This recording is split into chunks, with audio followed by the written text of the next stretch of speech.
I'm Brianna, 38 years old, and 3 weeks ago, at my father's funeral, my brother announced he was selling our family home to pay off his gambling debts in front of 40 people. My mother nodded. She actually nodded and said, "Your dad would understand. Your sister can find another place." I stood there, surrounded by relatives who wouldn't meet my eyes, feeling like I'd been slapped in the middle of a crowded room. But here's the thing they didn't know. There was something the lawyer was about to reveal, something my father had kept hidden for 15 years.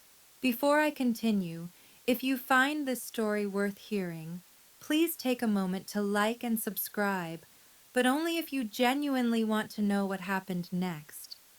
And tell me in the comments, where are you listening from right now? What time is it where you are? Now let me take you back 3 weeks to the night I got the call at 2 in the morning. My phone lit up my tiny studio apartment in Center City, Philadelphia, the one with the IKEA bookshelf, the potted snake plant I'd kept alive for 6 years, and stacks of accounting textbooks I still couldn't bring myself to throw away. Mom's name flashed on the screen. "Your father collapsed. He's at Jefferson Memorial. Come now." I drove 45 minutes through empty highways in my 2015 Camry, the one with 120,000 miles and a check engine light I'd been ignoring for months. When I pulled into the hospital parking lot, I spotted Marcus's black Mercedes gleaming under the fluorescent lights. He'd beaten me there. Of course he had. But it didn't matter. By the time I reached the ICU, Dad was already gone. The last time I'd spoken to him was 3 months earlier. A phone call that lasted maybe 90 seconds. He'd asked, "Are you doing okay?" And I'd said yes, and then we sat in silence until one of us made an excuse to hang up. I didn't know that would be the last time I'd hear his voice. I was used to being the one who arrived last. But this time, I wished I had arrived sooner. To understand what happened at that funeral, you need to understand my family. 20 years ago, I was 18, sitting at our dining room table with college acceptance letters spread out in front of me. Penn State, Temple, Drexel. I'd worked my entire high school career for those letters, and I needed my parents to help me figure out how to pay for it. My mother picked up the Temple letter, glanced at it, and set it down like it was junk mail. "Why would we spend that kind of money on you?" she said. "You're a girl.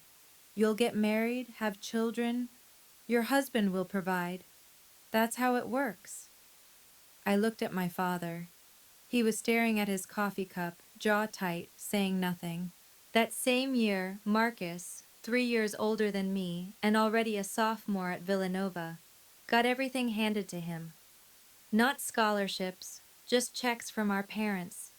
They'd bought him a Honda Accord for his commute.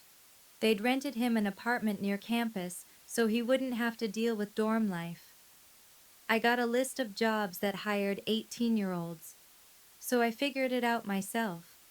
I applied for every scholarship I could find, landed enough to cover 70% of tuition at Temple, and worked 2 part-time jobs, weekday evenings at a call center, weekends at a coffee shop, to cover the rest.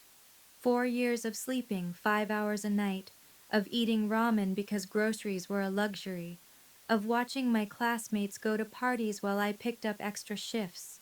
I graduated with a 3.8 GPA and a CPA license that now hangs in my tiny apartment. I earned every letter of it.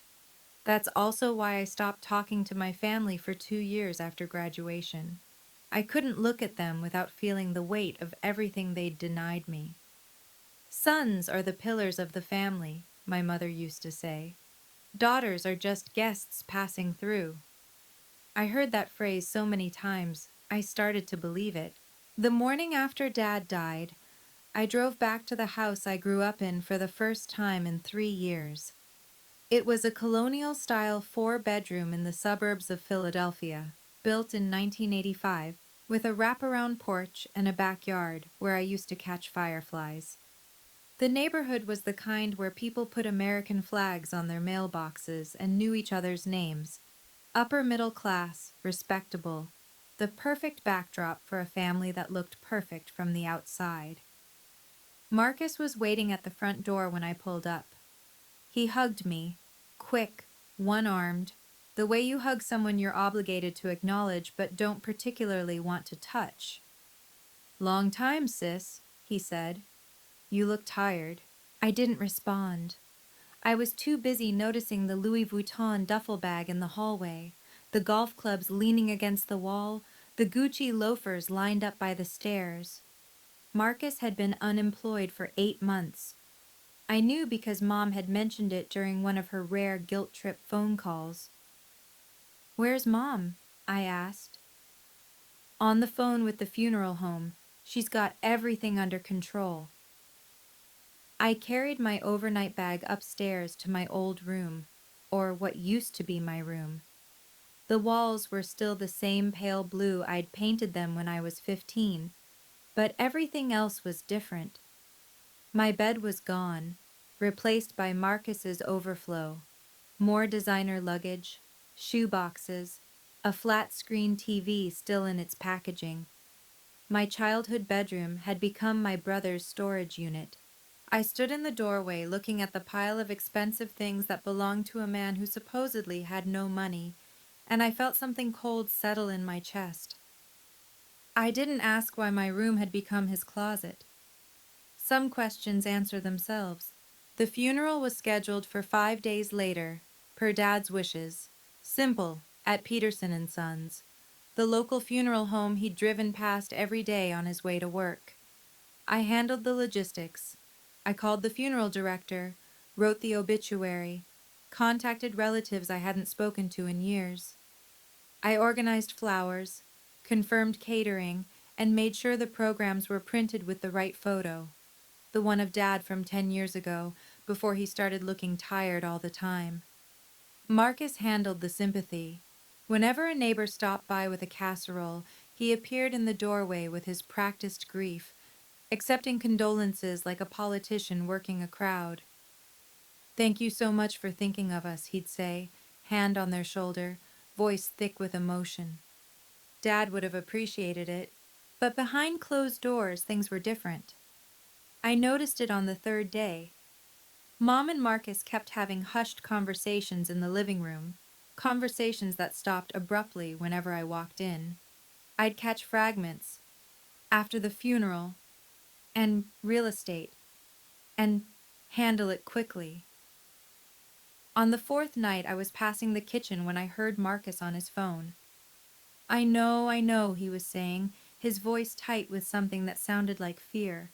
"I'll have it soon, after this week. Just give me until—" He saw me and hung up immediately. "Who was that?" I asked. "Nobody. Work stuff." He hadn't worked in 8 months.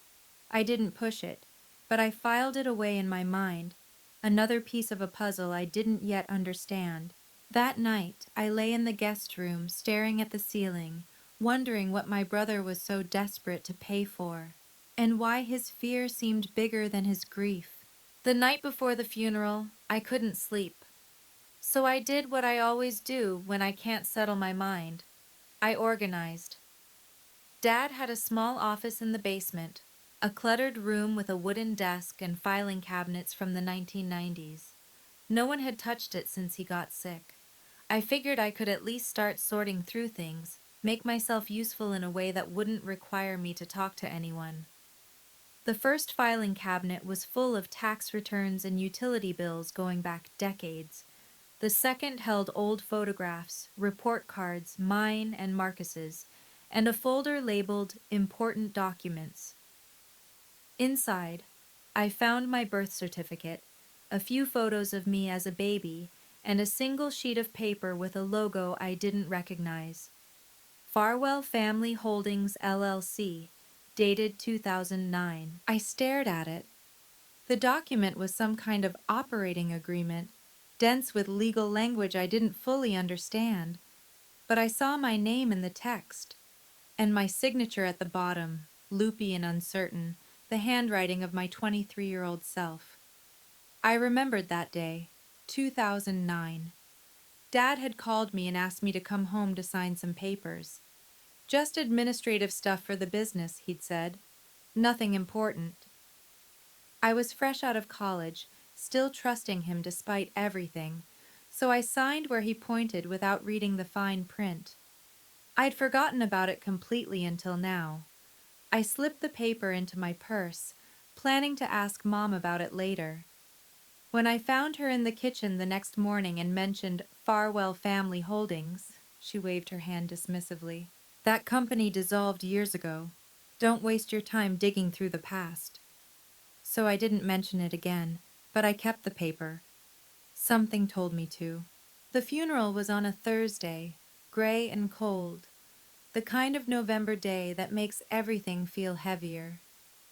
Peterson and Sons was the largest funeral home in the area, with dark wood paneling and stained glass windows that cast colored light across the pews. Over 40 people came, relatives, Dad's former colleagues from the construction company he'd managed, neighbors who remembered him as the quiet man who always shoveled their driveways after snowstorms. Marcus delivered the eulogy. He stood at the podium in a Tom Ford suit. I recognized the cut because I'd seen it in a magazine, $3,000 minimum, and spoke about Dad like they'd been best friends. He talked about fishing trips they'd taken, advice Dad had given him, the unbreakable bond between father and son. I sat in the back row, listening to stories I'd never heard, wondering if any of them were even true. The fishing trips, maybe, but the heart-to-heart conversations, the deep, meaningful connection? I'd lived in that house for 18 years, and I'd never seen Dad talk to Marcus about anything more personal than sports scores. But the crowd was moved. Women dabbed their eyes. Men nodded solemnly. Marcus had always been good at performing. Mom sat in the front row, wearing black Chanel and her signature pearl necklace.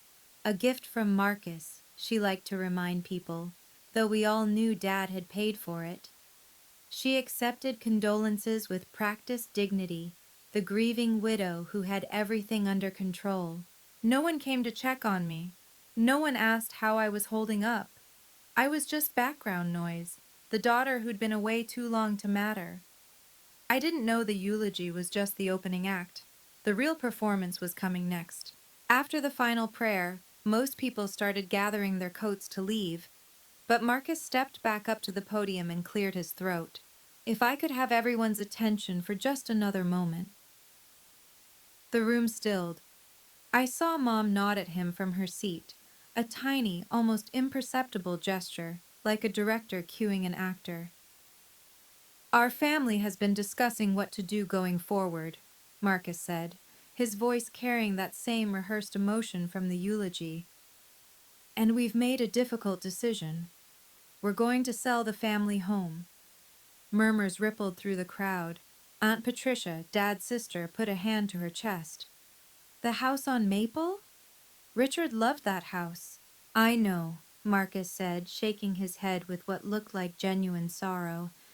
But it's time for a fresh start. Mom doesn't want to be there alone, surrounded by memories. And frankly, the upkeep is too much for her to handle by herself. He paused, letting that sink in, then added, We've already discussed it as a family. Mom, me, and Brianna. We're all in agreement. My stomach dropped. I hadn't agreed to anything. I hadn't even been asked. I started to stand, to say something, but Mom turned around and looked at me. Her eyes were sharp, warning. Don't you dare make a scene. The house will be listed next month, Marcus continued. We just wanted everyone to know, so there are no surprises. After the announcement, people approached Mom with sympathy. Such a hard decision. Richard would understand. You have to do what's best for the family. No one asked me what I thought. I stood frozen in the back of the room, watching my childhood home get sold off at my father's funeral, and I didn't say a word. But Marcus wasn't finished. He looked toward Mom, and she rose from her seat like they'd rehearsed this too. "I want to add something," she said, smoothing her black dress as she walked to the front. "I know some of you might be wondering about Brianna's situation." My face went hot. 40 pairs of eyes turned toward me. "Brianna is a strong, independent young woman," Mom continued, her tone the same one she used when explaining why we couldn't afford something she didn't want to buy. "She has a good job, her own apartment. She moved away years ago and built her own life. Richard would be proud of that." She paused, tilting her head with a sad smile. "She doesn't need the house. Not the way Marcus does. He's had some setbacks. He needs family support right now. I'm sure you all understand." Someone in the crowd, I think it was Aunt Dorothy, whispered, "Well, she did abandon them for years." "Your dad would understand," Mom said, looking directly at me now. "Your sister can find another place." I felt the words land like a physical blow. She'd just told our entire extended family that I didn't deserve anything, that I was an afterthought, that whatever happened to my childhood home was none of my concern. A distant cousin named Barbara leaned toward me. "You know your mother's right, honey. You've done so well for yourself. Marcus needs the help more than you do." I wanted to scream. I wanted to tell them about the scholarships I'd had to fight for, the jobs I'd worked, the years I'd spent building something from nothing, while Marcus drained every resource our parents had. But I didn't. I just stood there, feeling smaller than I had in years, and said nothing. After the service, I drifted outside while everyone else stayed to mingle. The November air was bitter, but I needed it. I needed to breathe something that didn't feel like betrayal. Through the window, I watched Marcus shake hands with a man in a tailored gray suit. They exchanged business cards. The man handed Marcus a folder with the logo of a real estate agency on the front. He'd brought a realtor to the funeral. Mom appeared beside the man, gesturing toward the door like she was giving directions. A minute later, I saw them all get into separate cars and drive away, toward the house, I realized. They were showing the property before Dad was even in the ground. I walked back inside to find my purse, and that's when I heard Aunt Dorothy talking to a group of cousins. "Well, what do you expect? Brianna abandoned them, didn't call, didn't visit for years, and now she wants to show up and claim something? Blood doesn't work that way." I froze in the hallway, hidden by a pillar, and listened. "Her poor mother," someone else added, "having to deal with a daughter like that on top of losing her husband. At least Marcus stayed. He's been there for Linda through everything." I thought about all the times I'd called and been told Mom was busy, all the holidays I'd offered to come home, only to be told, "We're keeping it small this year," all the ways I'd tried to rebuild bridges they kept burning. On my way out, I noticed something new on the front lawn of the funeral home, a real estate sign with a "Coming Soon" banner. They'd planned this for a while, and no one had thought to tell me. I took a photo of the sign. Evidence, I told myself, though I didn't know yet what for. That night, I tried to talk to them. The house was quiet. Most of the relatives had gone back to their hotels or their own homes, leaving just the three of us in the living room, Mom in Dad's leather armchair, Marcus sprawled on the couch, me standing in the doorway like a visitor in my own childhood home. "I need to ask you something," I said, "about selling the house." Mom looked up from her phone. "What about it?" "You said we all agreed. We didn't. No one asked me anything." Marcus laughed, a short, dismissive sound. "Come on, Bree. You haven't been part of this family in years. What do you care what happens to it?" I care because it's our family home, because Dad died 4 days ago and you're already showing it to buyers, because I have just as much right to be part of this decision as either of you. Mom's expression hardened. You have no right. You walked away. You didn't call, didn't visit, didn't help when your father was sick. And now you want to show up and demand a say? I called. You said you didn't need me. We didn't need your guilt. We needed your presence. Marcus sat up, fixing me with a look that was almost pitying. Look, I'm going to be honest with you. I need the money from this house. I've got investment debts. A lot of them. And if you make a scene about this, I'll tell everyone exactly what kind of daughter you've been. How you cut Dad off for 2 years. How you broke his heart. My throat tightened. That was my deepest shame. The years I'd refused to speak to Dad, and Marcus had just weaponized it. I'm trying to help the family, he said. You're trying to tear it apart. I left the room without another word, but I didn't leave the house. Not yet. I know what you're probably thinking right now. Why didn't I fight back? Why didn't I call a lawyer right then and there? But here's the thing you have to understand. This was my family, my mother, my brother, the people I'd spent my entire childhood trying to earn love from. Walking away from them had already broken something inside me once. I wasn't ready to do it again. If you've ever been in a situation like this, where standing up for yourself meant losing everyone you'd ever known, drop a comment below. Tell me I'm not alone. And if you want to know what happened next, stay with me. 3 days after the funeral, Mom called another family gathering, this time at the house. To discuss the estate, she said, so everyone's on the same page. 15 people crowded into the dining room. Aunt Dorothy, Uncle Frank, my grandmother on Mom's side, various cousins I barely recognized.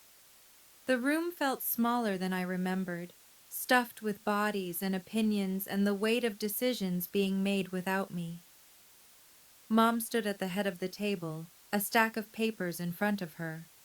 Marcus sat to her right, arms crossed, looking at me like I was a problem to be managed.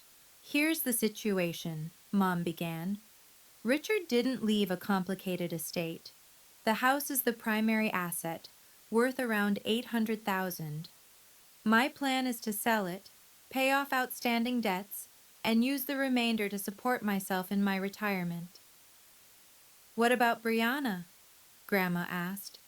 She was the only one who looked at me with something other than judgment.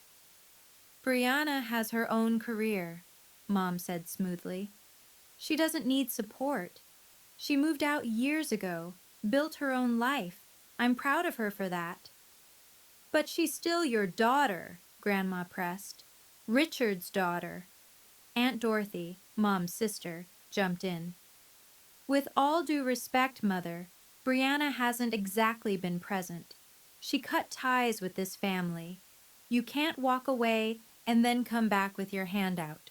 I'm not asking for anything, I said. I'm asking to be included in decisions about my own family's property. You are included, Marcus said with a thin smile. You're sitting right here, aren't you? The room rippled with uncomfortable laughter. I felt my face flush. No one defended me. Not one person at that table spoke up to say I deserved a voice. Grandma caught my eye and looked away, her lips pressed tight. The real purpose of the meeting became clear an hour later. Marcus slid a document across the table toward me. The header read, Disclaimer of interest in estate property. What is this? I asked. It's simple, Mom said. You sign this and you formally release any claim to the house or the proceeds from its sale. It protects everyone, keeps things clean. I stared at the paper. You want me to give up my inheritance. You're not giving up anything, Marcus said. Dad didn't leave you anything in his will. This just makes it official, so we can move forward without complications. How do you know what Dad left me? Marcus exchanged a glance with Mom. We had the will reviewed by a lawyer. The house goes to Mom. That's it. This is just paperwork. If I already have no claim, why do you need me to sign? His jaw tightened. Because we want this done quickly. The buyer's ready. We don't need some estranged daughter showing up 6 months from now claiming she deserves a cut. And if I don't sign? Mom leaned forward. Then I'll tell everyone in this room, and everyone who wasn't here, exactly what kind of daughter you've been. How you abandoned your father for 2 years when he needed you most. How you broke his heart. The same threat Marcus had made. They'd clearly coordinated. Sign the paper, Brianna, Uncle Frank said. Don't make this harder than it has to be. Everyone was staring at me, waiting. I picked up the pen, Dad's Mont Blanc, I realized, the one he'd gotten for his 20-year work anniversary, and held it over the line. Then I set it down. I need time to think, I said. Marcus's smile disappeared. You have 24 hours. I drove back to my apartment that night feeling like I'd already lost. The studio felt emptier than usual. I sat on my second-hand couch in the dark, streetlights casting long shadows through the window, and ran through my options. I could sign the paper, give up whatever claim I might have, walk away, let them have the house. It would be easier. No more family meetings, no more accusations, no more being made to feel like I didn't belong. But something in me refused. Maybe it was pride. Maybe it was the memory of all those nights I'd worked double shifts to pay for a degree my parents refused to fund. Maybe it was the way Mom had announced to 40 people that I didn't matter. Or maybe it was the paper in my purse, the one with the logo I didn't recognize, Farwell Family Holdings LLC. I pulled it out and looked at it again in the dim light. My signature was there at the bottom, loopy and young, from 15 years ago. Dad had asked me to sign it, and I had without question because I trusted him. What had I signed? I thought about calling a lawyer, but it was almost midnight, and I didn't even know where to start. Then I remembered. Dad's funeral program had listed a name. Gerald Whitmore, estate attorney, Henderson Family Counsel for 20 years. I found the number in Dad's old address book, which I'd taken from his office along with a few other things. Tomorrow, I decided. Tomorrow I would call this Gerald Whitmore and ask him what Farwell Family Holdings meant. If I was going to lose, at least I wanted to know the truth first. Gerald Whitmore's office was on the 4th floor of a brick building in downtown Philadelphia, the kind of place with brass nameplates and Persian rugs and the faint smell of old paper. He was older than I expected, late 60s with white hair and wire-rimmed glasses that made him look like someone's grandfather. But his eyes were sharp when he shook my hand. Miss Henderson, I was hoping you'd call. That surprised me. You were? Please sit down. He gestured to a leather chair across from his desk. I've been your father's estate attorney for 20 years. He and I had an understanding. I pulled the LLC document from my bag and slid it across the desk. I found this in his files. I don't know what it means, but it has my name on it. Whitmore picked it up and something flickered across his face. Recognition. Maybe relief. Do you know about Farwell Family Holdings LLC? He asked. My mother said the company dissolved years ago. Your mother is mistaken. He opened a drawer and pulled out a manila folder, thick, well organized, like he'd been keeping it ready. Miss Henderson, there's something your father asked me to tell you, but only when the time was right. My pulse quickened. What do you mean?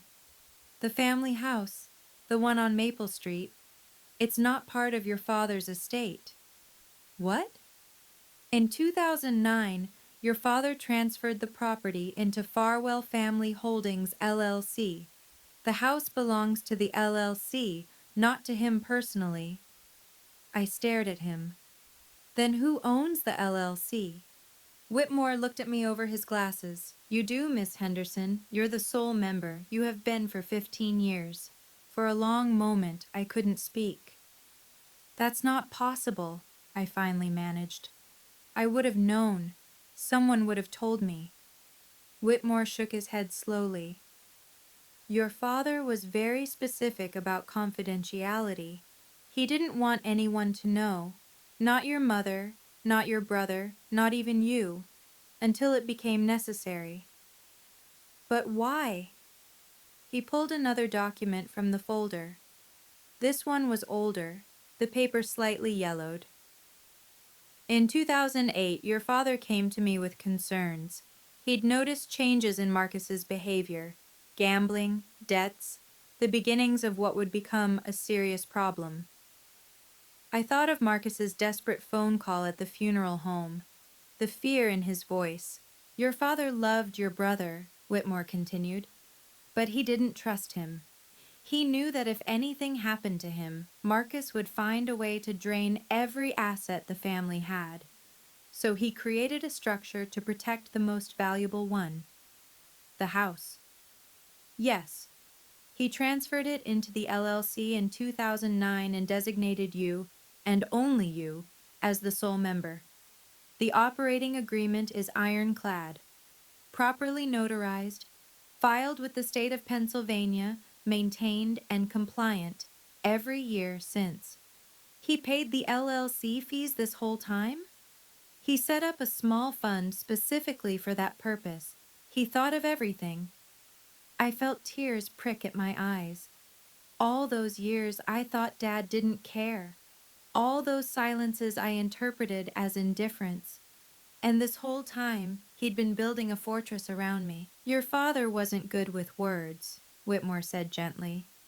But he was meticulous with documents. This was his way of saying what he couldn't. I wiped my eyes with the back of my hand. What do I do now? Now, he said, we set the record straight. Whitmore let me sit in his office for as long as I needed. He made tea, Earl Grey, in china cups that looked like they'd been his grandmother's, and waited while I processed everything. For the first time since Dad died, I really cried. Not the polite, controlled tears I'd shed at the funeral. These were ugly, gasping sobs that came from somewhere deep in my chest. Grief and relief and confusion all tangled together. Dad had seen me.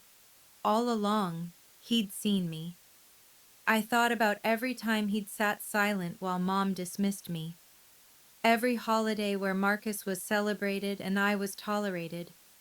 I'd interpreted his silence as agreement, as proof that he thought I mattered less too. But that wasn't it at all. He just hadn't known how to fight for me out loud. So he'd fought for me on paper. Whitmore handed me a sealed envelope. My name was written on the front in Dad's handwriting.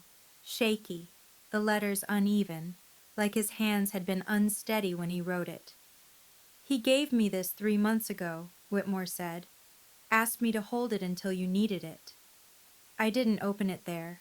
I wasn't ready. But I ran my thumb over the letters of my name and felt something shift inside me. There's going to be a formal will reading, Whitmore said.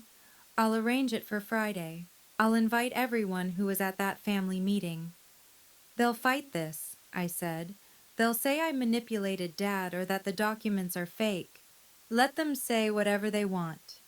He pulled out another folder, this one full of receipts, notarized signatures, filing confirmations. I've been preparing for this moment for 15 years. The paper trail is impeccable. For the first time in weeks, I felt something like hope. How do you want to handle this? Whitmore asked. I'd stopped crying by then. The tea had gone cold, but my mind was sharper than it had been in days. I could tell them privately, I said. Pull Mom and Marcus aside, explain the situation, avoid a public scene. You could, Whitmore agreed. That would certainly be the more diplomatic approach. But they didn't give me that courtesy. I thought about the funeral announcement, the family meeting, the way they'd tried to humiliate me into submission in front of everyone I'd grown up with. They chose to do this publicly, to make me look like the ungrateful daughter in front of 40 people. So you'd like to set the record straight in the same venue? I'd like the truth to come out the same way the lies did. Whitmore nodded slowly. I'll schedule the formal will reading for Friday at 10 a.m. I'll invite everyone who was at that meeting. Your mother, brother, aunts, uncles, grandmother. They'll expect it to be a routine procedure. Will you need anything from me? Just be there. Bring the original document you found. I'll handle the rest.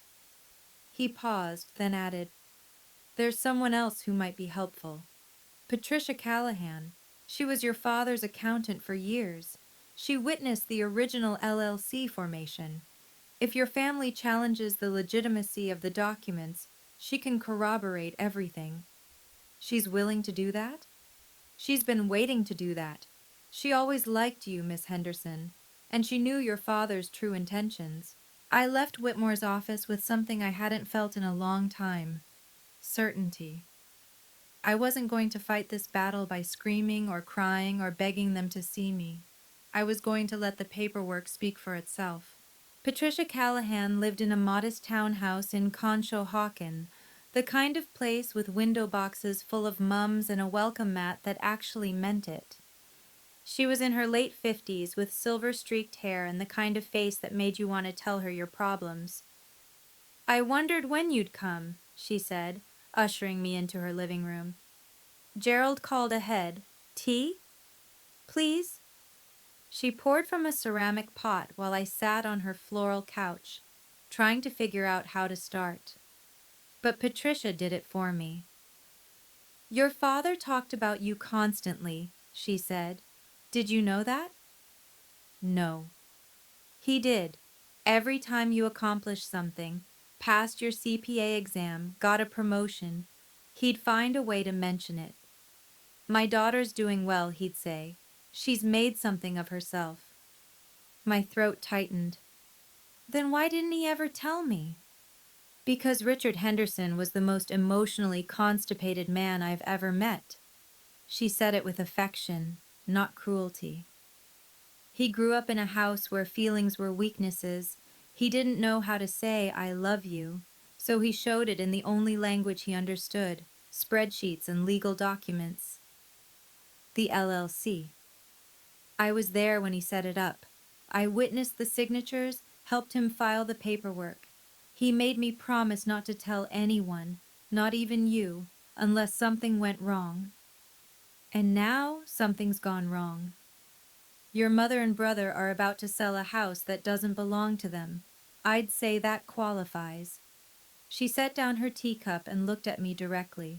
Your father wasn't perfect, Brianna, but in the end, he chose you. Don't let them take that away. I nodded. I wouldn't. The night before the will reading, Marcus called. 24 hours is up, he said. Have you made your decision? I was sitting on my bed, Dad's letter still unopened on my nightstand. I'll be at the reading tomorrow. Good. I could hear the smile in his voice. Bring a pen. We'll get this wrapped up and everyone can move on. I'll see you there, Marcus. After he hung up, Mom called. Her tone was different, softer, almost pleading. Brianna, I know things have been difficult between us, but I need you to understand. This isn't about pushing you out. It's about survival. Marcus has gotten himself into trouble, and if we don't help him, people will get hurt. What kind of trouble? She hesitated. He owes money to dangerous people, a lot of money, over $300,000, maybe closer to $350,000. I've already given him everything I had saved. The house was supposed to be the last resort. So that was the real number, $340,000 in gambling debts. My brother had hollowed himself out chasing wins that never came. I'm sorry Marcus is struggling, I said, but selling Dad's house, my house, isn't going to fix him. It's just going to enable him to keep going. You don't understand. I understand perfectly. I'll see you tomorrow, Mom. I hung up and finally opened Dad's letter. His handwriting was shaky, the words uneven, but the message was clear. Brianna, I know your mother and brother haven't treated you fairly. I'm sorry I never had the courage to say so out loud. I wasn't a good father, but I tried to leave you something they couldn't take away. You're the only one I trust with what matters. Dad. I folded the letter carefully and slipped it into my blazer pocket. Tomorrow, I wouldn't need to say much. The paper would do the talking. Friday morning, 10 a.m., Gerald Whitmore's office. The conference room was larger than his private office, with a mahogany table long enough to seat 12 and oil paintings of Philadelphia landmarks on the walls. A crystal chandelier hung overhead, casting prismatic light across the polished wood. I arrived at 9:45 and found Whitmore already setting up. Folders arranged at his seat, a glass of water at each place, the overhead projector ready in case he needed to display documents. Are you ready? He asked. As I'll ever be. The family started arriving at 9:55. Mom came first, wearing black again, this time a designer dress I didn't recognize, with the pearl necklace gleaming at her throat. She barely glanced at me before taking a seat at the opposite end of the table. Marcus strolled in 15 minutes late, because of course he did. He was wearing the Tom Ford suit again, freshly pressed, as if this were a business meeting where he expected to close a deal. He clapped Whitmore on the shoulder like they were old friends. Thanks for putting this together, Jerry. Let's make it quick, yeah? Uncle Frank, Aunt Dorothy, Grandma, and a handful of cousins filed in after him. The same cast of characters from the family meeting, here to witness what they assumed would be my final defeat. Marcus caught my eye across the table and winked. Actually winked like we were sharing a joke. Brought a pen this time? He asked. I didn't answer. I just smoothed my navy blazer, the same one I wore to important client meetings, the one I'd bought with my own money after my first promotion, and waited. Whitmore closed the door and took his place at the head of the table. Shall we begin? I have to pause here for a second, because this is the moment I'd been waiting for my entire life. Not for revenge. I want to be clear about that. I wasn't sitting in that conference room dreaming about making my family suffer. I was waiting to be seen, to be acknowledged, to finally, after 32 years, have someone stand up and say that I mattered. If you've ever felt invisible in your own family, like no matter what you accomplished, it was never enough, then you know exactly how I felt in that chair. Like and comment if you're still with me, and stay close. What happened next changed everything. Whitmore began with the standard formalities, confirming everyone's identity, explaining the purpose of the reading, outlining the basic structure of Dad's estate. Richard Henderson's will is straightforward, he said, turning pages in his folder. Personal effects are to be distributed among family members at Mrs. Henderson's discretion. His vehicle, a 2018 Honda Accord, goes to Marcus. His savings accounts, totaling approximately $47,000, go to his wife, Linda. Mom nodded, looking satisfied. Marcus leaned back in his chair with the air of someone watching a horse he'd bet on pull ahead. And the house? Aunt Dorothy prompted. The Maple Street property? Whitmore paused. He removed his glasses, cleaned them on his tie, and put them back on, a gesture I would later realize was entirely deliberate. Regarding the house, he said slowly, there's an issue. The room went quiet. Marcus sat up straighter. What kind of issue? Mom asked. The property on Maple Street is not part of Mr. Henderson's personal estate. That's ridiculous, Marcus said. He owned that house for 30 years. He lived in that house for 30 years. Whitmore corrected. But the ownership transferred in 2009. The property is held by a limited liability company called Farwell Family Holdings, LLC. I watched the blood drain from my mother's face. Marcus looked confused, like someone had started speaking a language he didn't understand. "What the hell is Farwell Family Holdings?" he demanded. Whitmore pulled a thick folder from beneath his notes. On the cover, in Dad's neat handwriting, was a label: Property Documents. Do not destroy. "I think," Whitmore said, "we need to discuss the corporate structure your father put in place 15 years ago." Whitmore laid out the documents one by one, like a dealer spreading cards across a table. In 2009, Richard Henderson transferred the Maple Street property into a limited liability company. The LLC was properly formed, the transfer was legally recorded with the county, and all taxes and fees have been paid every year since. "So the company owns the house," Marcus said. "Fine. Who owns the company?" "The operating agreement specifies a single member, one person with complete control over the LLC and all its assets." Whitmore looked at me. Every head in the room turned to follow his gaze. "That person is Brianna Henderson." The silence lasted exactly 3 seconds. Then Marcus exploded out of his chair. "That's bullshit!" His face had gone from pale to red in an instant. "She manipulated him. She got to him when he was sick and confused." "The documents were executed in 2009, Whitmore said calmly. "Your father was 53 years old and in perfect health. The signatures were notarized by a licensed notary public and witnessed by his accountant, who is prepared to testify to his mental competence at the time." "I don't believe this." Marcus grabbed one of the documents and scanned it, his hands shaking. "This is fraud. This is your father's choice," Whitmore said. "Made deliberately, maintained carefully, and legally binding." Mom finally spoke, her voice barely above a whisper. "He never told me.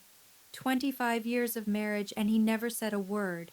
He asked me to keep it confidential. I honored that request."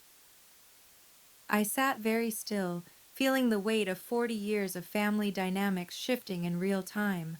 My aunts were staring at me. My grandmother had tears in her eyes, and my brother looked like he wanted to flip the table. "The house is worth nearly $900,000, Marcus said. "It belongs to the family." "It belongs to the LLC, Whitmore replied, "and the LLC belongs to your sister." Mom turned to me with an expression I'd never seen before, some mixture of betrayal and desperation that made her look older than her 67 years. "You knew," she said. "This whole time you knew." "I found out 3 days ago," I said, "after you announced at Dad's funeral that I could find another place." "Don't you dare!" Marcus started. "Let her finish," Grandma said sharply. Everyone fell silent. I took a breath. "I found a document in Dad's office and didn't know what it meant. I called Mr. Whitmore to ask. He told me the truth, a truth that neither of you ever bothered to share, because you'd already decided I didn't deserve to be part of this family's decisions." Mom's composure cracked. "We need that money, Brianna. Marcus is in trouble, real trouble. He owes people who don't negotiate." "How much?" Uncle Frank asked, frowning. Marcus said nothing, so I did. $340,000. Gambling debts. The room erupted. Aunt Dorothy's hand flew to her chest. One of my cousins muttered, "Jesus Christ." Uncle Frank stared at Marcus like he'd never seen him before. That's not accurate," Marcus stammered. "It's investments, not—" "I've been covering for him for years," Mom said, her voice breaking. "I've given him everything I had. The house was supposed to be the last resort." She looked at me with red-rimmed eyes. Your father's only been gone 2 weeks, and you're going to take our home? I'm not taking anything, I said.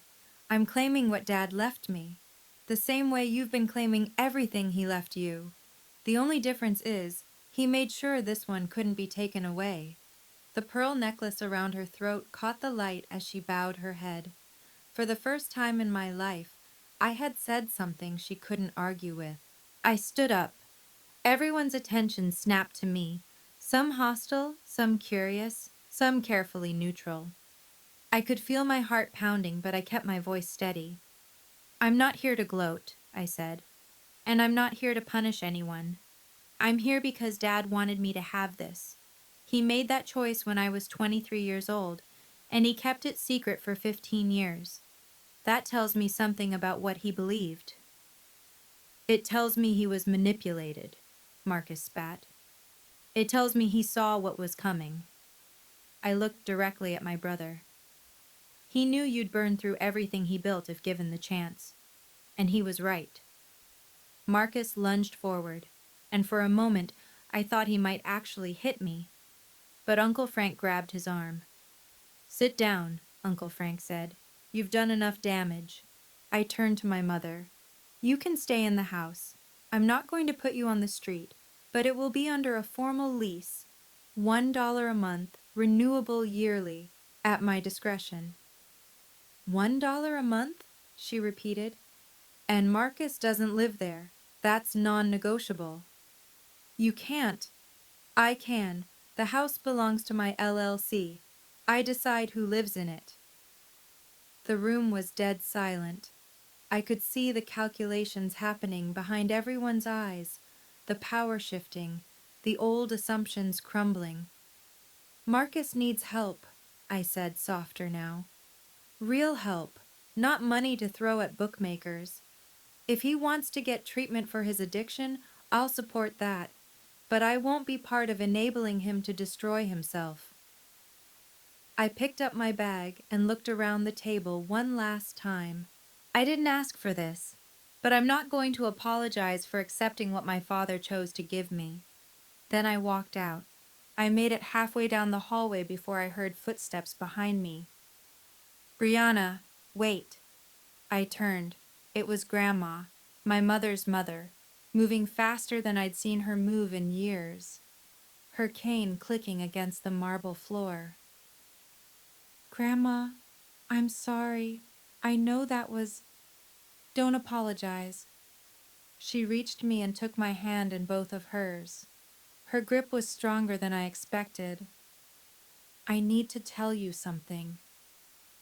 We stepped into an alcove near the elevator, out of sight from the conference room.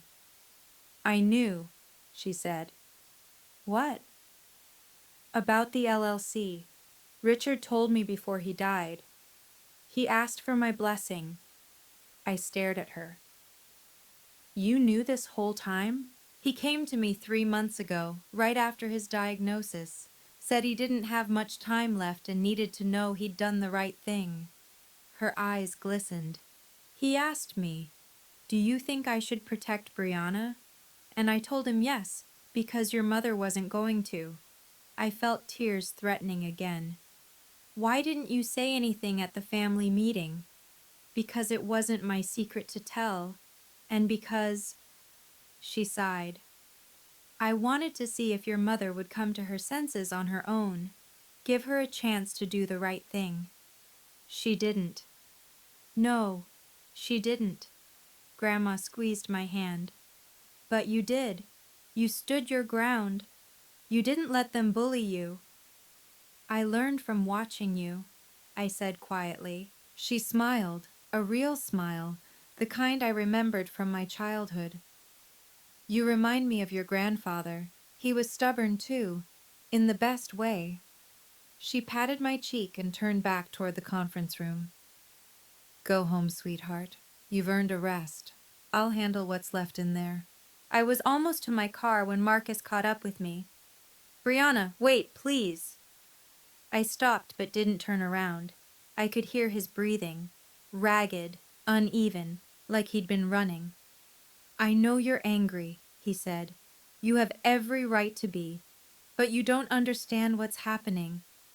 Then explain it. He moved around to face me, and for the first time, I saw past the expensive suit and the practiced confidence. My brother looked broken, dark circles under his eyes, hands trembling, the desperation of a man who had run out of options. "The people I owe money to," he said. "They're not patient. They've been sending people to follow me, leaving notes on my car.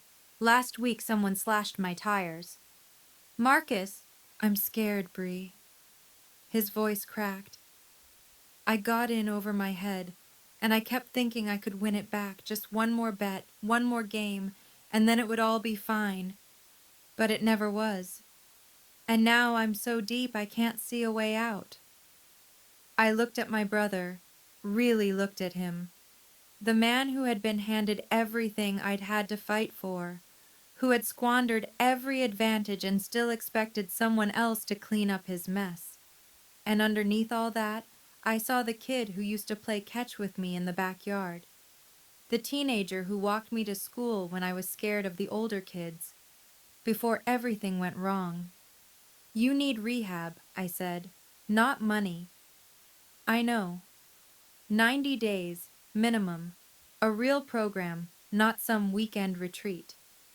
He nodded, not meeting my eyes. "If you do that," I said, "really commit to getting help, then we can talk about what comes next, but not before." "And if I don't?" "Then you're on your own." Mom was waiting by my car. She must have slipped out a side entrance while I was talking to Marcus. Her makeup was streaked, the careful facade completely dissolved. She looked smaller somehow, like grief and shock had compressed her. "Did he leave anything for me?" she asked quietly. "Richard, in that folder of his. Any message, any explanation?" I thought about lying, telling her that Dad had written her a beautiful letter full of reconciliation and forgiveness. But she didn't deserve a lie. She deserved the truth. "No," I said. "He didn't mention you at all." She flinched like I'd struck her. 35 years, she whispered. "I gave him 35 years of my life, and he left everything to—" "He left the house to me," I said. "Not because he loved me more, because he knew you and Marcus would burn through it, and he was right. I was doing what I thought was best for the family. You were doing what was best for Marcus. There's a difference." She started to argue, then stopped. Something shifted in her expression, not acceptance exactly, but the beginning of recognition. "I raised him the way I was raised," she said. "Sons are investments. Daughters are temporary. That's what my mother taught me. Grandma seems to have changed her mind." A bitter laugh. "She always liked you better. Maybe she just saw me more clearly." Mom reached up and unclasped her pearl necklace, the one she'd worn every day for as long as I could remember, and held it in her palm for a moment. "I don't know how to fix this," she said. "Neither do I admitted. "But maybe that's where we start." She didn't respond.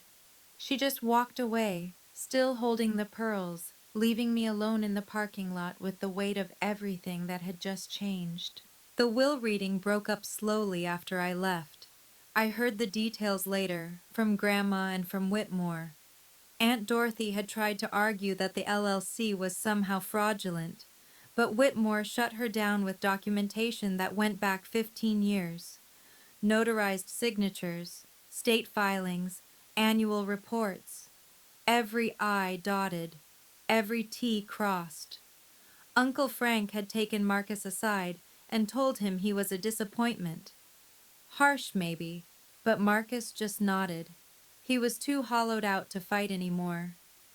Patricia Callahan called me that evening. "You did beautifully," she said. "Your father would have been so proud." I just told the truth. Sometimes that's the hardest thing to do. She told me she'd watched the family leave one by one. Some of them stopped to shake Whitmore's hand and mutter apologies for their earlier assumptions. A few cousins had apparently texted me, though I hadn't checked my phone yet. Your grandmother stayed until the end, Patricia added. She wanted to make sure the message was clear.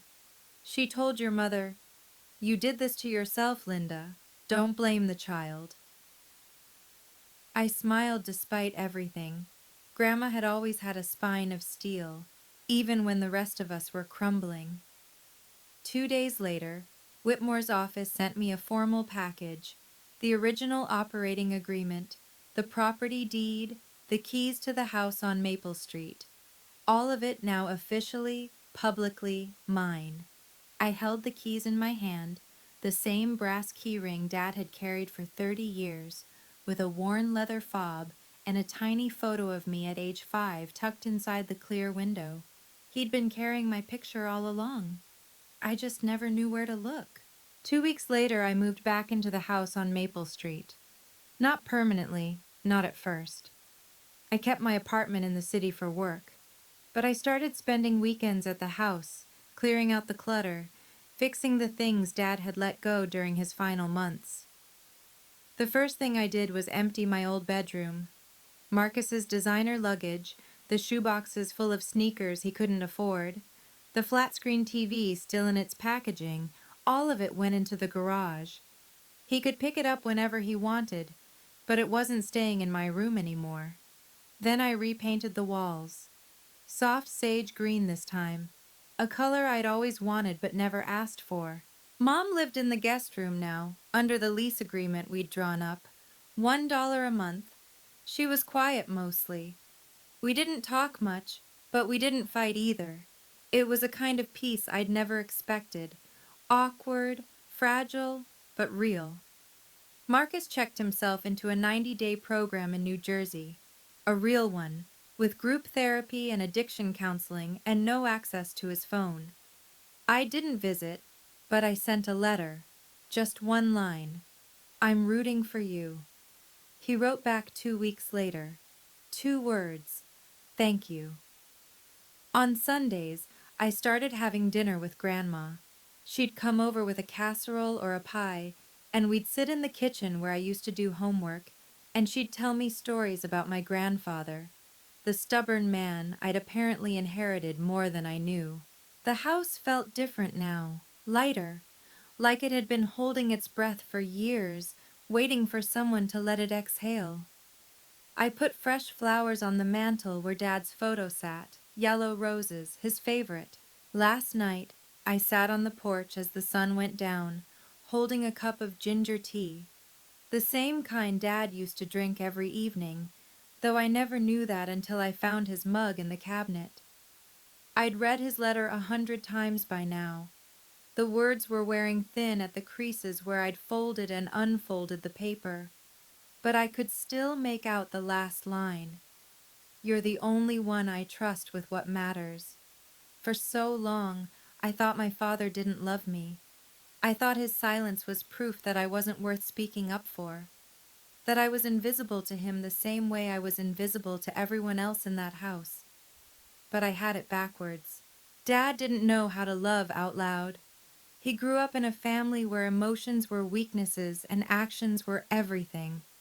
So he showed me he cared the only way he knew how, by protecting me with documents when he couldn't protect me with words. I used to think strength meant fighting back, screaming, demanding to be seen. But now I understand it differently. Sometimes strength is patience. Sometimes it's building a fortress so quietly that no one notices until it's already standing. I'm not going to pretend everything is fixed. Mom and I are still learning how to be in the same room. Marcus has 84 days left in rehab, and I don't know who he'll be when he comes out. Some of my relatives still think I manipulated a dying man, but I know the truth, and that's enough. Dad never said "I love you," but he wrote my name on every document that mattered. He gave me the house I grew up in, the security my mother tried to take, and a future no one could steal. That was his way of saying it, and I finally heard him. Thank you for staying with me until the end. If you've ever felt invisible in your own family, like no matter what you accomplished, you were always less than enough, I want you to know something. You deserve to be seen. You deserve to be valued. And protecting yourself isn't selfish, it's necessary. If this story meant something to you, please hit like and subscribe. It helps more than you know. And if you have a story of your own about family, about boundaries, about finally standing up for yourself, share it in the comments. I'd love to hear it. Check the description for more stories like this one. Until next time, be kind to yourself